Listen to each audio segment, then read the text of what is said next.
मती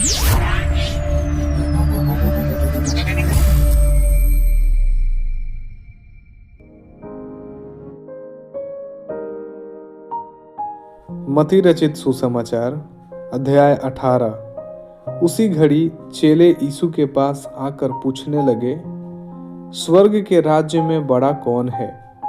इस पर उसने एक बालक को पास बुलाकर उनके बीच में खड़ा किया और कहा, मैं तुमसे सच कहता हूँ कि जब तक तुम न फिरो और बालकों के समान न बनो, तुम स्वर्ग के राज्य में प्रवेश करने नहीं पाओगे।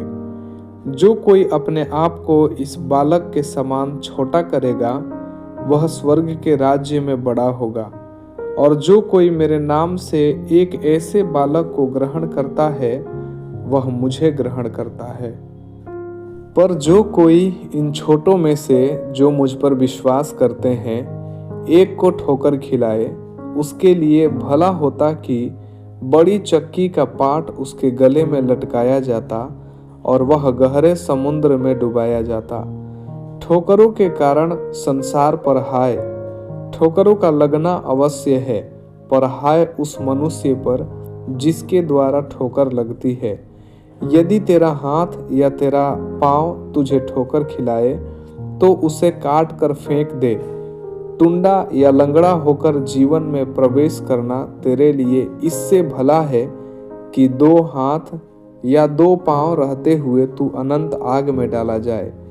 यदि तेरी आंख तुझे ठोकर खिलाए, तो उसे निकाल कर फेंक दे। काना होकर जीवन में प्रवेश करना तेरे लिए इससे भला है कि 2 आंख रहते हुए तू नरक की आग में डाला जाए। देखो, तुम इन छोटों में से किसी को तुच्छ न जानना, क्योंकि मैं तुमसे कहता हूँ कि स्वर्ग में उनके दूत मेरे स्वर्गीय पिता का मुंह सदा देखते हैं, क्योंकि मनुष्य का पुत्र खोए हुओं को बचाने आया है। तुम क्या सोचते हो? यदि किसी मनुष्य की 100 भेड़ें हो और उसमें से एक भटक जाए, तो क्या वह 99 को छोड़ और पहाड़ों पर जाकर उस भटकी हुई को न ढूंढेगा? और यदि ऐसा हो कि उसे पाए, तो मैं तुमसे सच कहता हूँ कि वह उन 99 भेड़ों के लिए जो भटकी नहीं थी, इतना आनंद नहीं करेगा जितना कि इस भेड़ के लिए करेगा। ऐसा ही तुम्हारे पिता की जो स्वर्ग में है, यह इच्छा नहीं कि इन छोटों में से एक भी नष्ट हो। यदि तेरा भाई तेरे विरुद्ध अपराध करे, तो जा और अकेले में बातचीत करके उसे समझा। यदि वह तेरी सुने, तो तूने अपने भाई को पा लिया। यदि वह न सुने, तो 1 या 2 जन को अपने साथ और ले जा, कि हर एक बात 2 या 3 गवाहों के मुंह से निश्चित की जाए। यदि वह उनकी भी न माने, तो कलीसिया से कह दे, परंतु यदि वह कलीसिया की भी न माने, तो तू उसे अन्य जाति और महसूल लेने वाले जैसा जान। मैं तुमसे सच कहता हूँ, जो कुछ तुम पृथ्वी पर बांधोगे, वह स्वर्ग में बंधेगा, और जो कुछ तुम पृथ्वी पर खोलोगे, वह स्वर्ग में खुलेगा।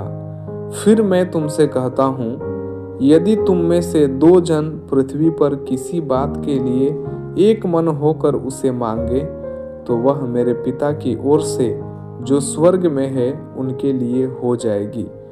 क्योंकि जहाँ 2 या 3 मेरे नाम से इकट्ठा होते हैं, वहाँ मैं उनके बीच में होता हूँ।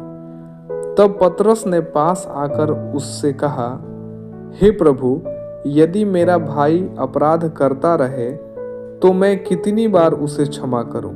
क्या 7 बार तक? यीशु ने उससे कहा, मैं तुझसे यह नहीं कहता कि 7 बार तक, वरन 7 बार के 70 गुने तक। इसलिए स्वर्ग का राज्य उस राजा के समान है जिसने अपने दासों से लेखा लेना चाहा।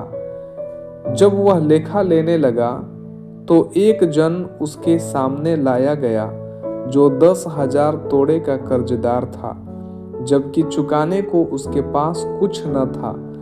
तो उसके स्वामी ने कहा, यह और इसकी पत्नी और बाल बच्चे और जो कुछ इसका है सब बेचा जाए और कर्ज चुका दिया जाए। इस पर उस दास ने गिरकर उसे प्रणाम किया और कहा, हे स्वामी, धीरज धर, मैं सब कुछ भर दूंगा। तब उस दास के स्वामी ने तरस खाकर उसे छोड़ दिया और उसका कर्ज भी क्षमा कर दिया। परंतु जब वह दास बाहर निकला तो उसके संगी दासों में से एक उसको मिला जो उसके 100 दिनार का कर्जदार था। उसने उसे पकड़कर उसका गला घोंटा और कहा, जो कुछ तुझ पर कर्ज है भर दे। इस पर उसका संगी दास गिरकर उससे विनती करने लगा, धीरज धर, मैं सब भर दूंगा। उसने न माना, परंतु जाकर उसे बंदी गृह में डाल दिया कि जब तक कर्ज भर न दे तब तक वहीं रहे। उसके संगी दास यह जो हुआ था देखकर बहुत उदास हुए और जाकर अपने स्वामी को पूरा हाल बता दिया।